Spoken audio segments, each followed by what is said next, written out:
Well, hello everybody.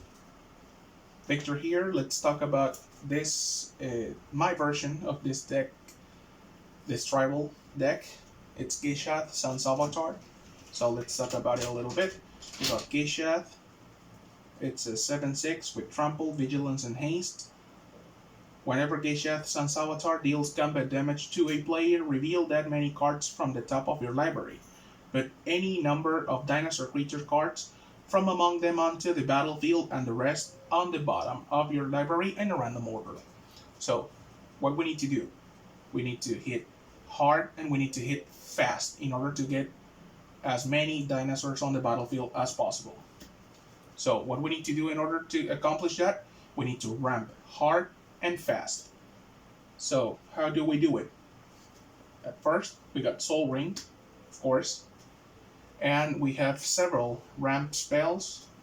As you can see, we got Farsick, we got Rampant Growth, Thunderherd Migration, Cultivate, Gadamas Reach, Skyshot Claim, Explosive Vegetation, Seek the Horizon, Idyllic Tutor, and Balaget Recovery, which brings us things from the graveyard to our hand that could be very useful, or if we need to, it could be a land.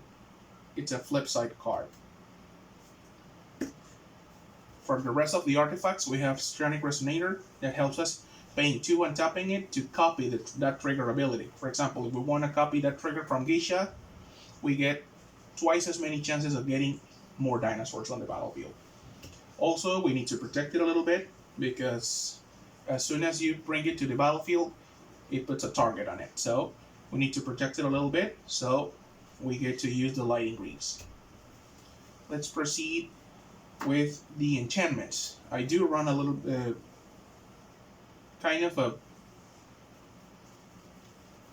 9 enchantments on this deck. So we got Growing Rights of Itlamok, we got Guardian Project for the card draw, we got Warstam Search in order to pin down our opponents with damage for all of the creatures that we're gonna bring into the table. Also, Syndica Resurgent doubles the mana and draws you cards. Also, Mirror's Wake as well doubles the mana and pumps them a little bit. Sunburst Invocation because we need board presence, not just we can't rely only on our commander. We need to have board presence and we need to split our threats among the entire table. So, Sunburst Invocation helps us accomplishing that. Rhythm of the Wild. Creature spells you control can be countered, and non-token creatures enter the battlefield and they have Riot. So they can enter with a +1/+1 counter on them, or they can enter with haste, which is very useful. Fire Emancipation triples our damage. This is insane.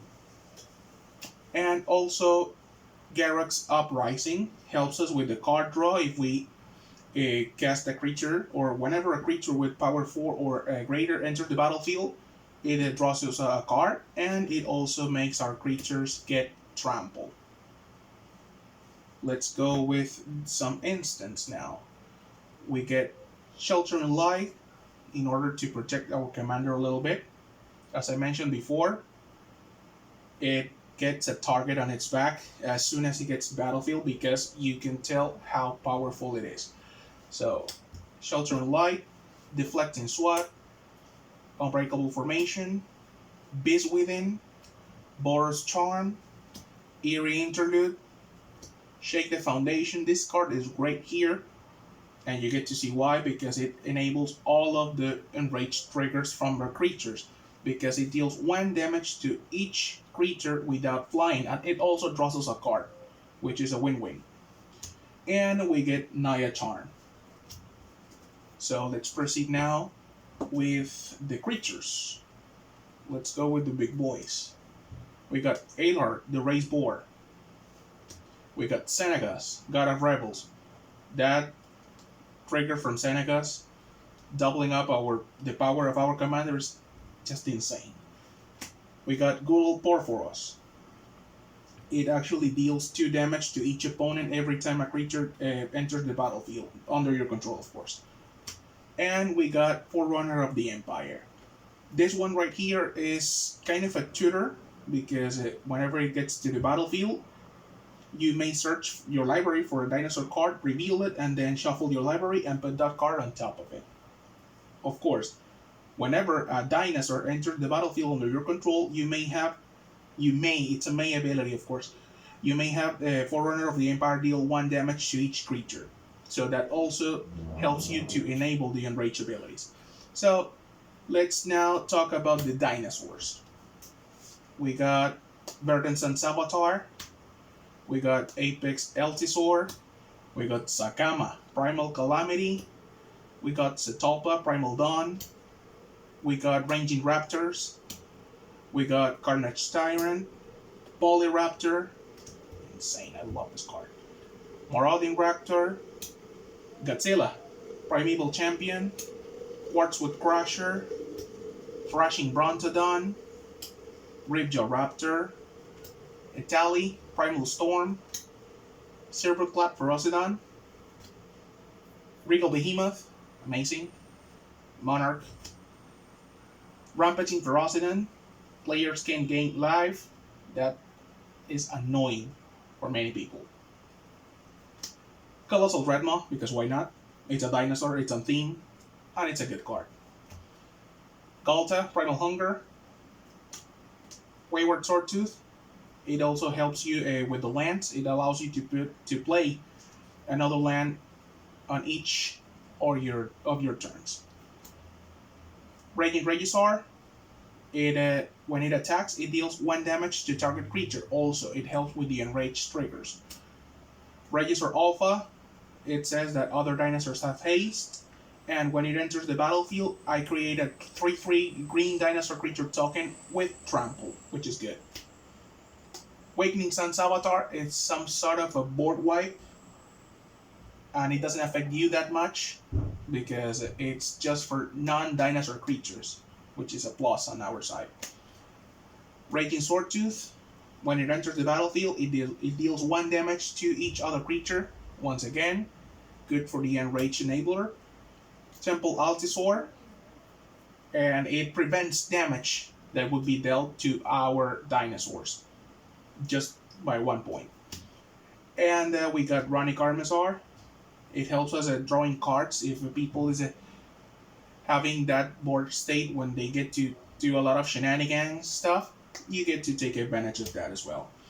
Goring Ceratops, and it gets to help you with the combat because you get to actually it deals damage. It has double strike, and all of the other attacking creatures you control have double strike as well. And we got Trapjaw Tyrant. It says that when it's dealt damage, you get to exile target creature an opponent controls until Trapjaw Tyrant leaves the battlefield. It actually helps you controlling a little bit some of the threats. That's why getting the Enrage enables is that important in this deck. And for the last section, we have Shifting Ceratops. Now we just have to go with the lands, right? So we're running 37 lands here. We're running 7 forests, 6 mountains, and 4 plains. And we're also running Ash Barrens for the basic land cycling. We're running Evolving Wilds, a Bounce Land, Rule Turf, Myriad Landscape, Canopy Vista, Command Tower, Stomping Ground, Naya Panorama, Mossward Breach, great.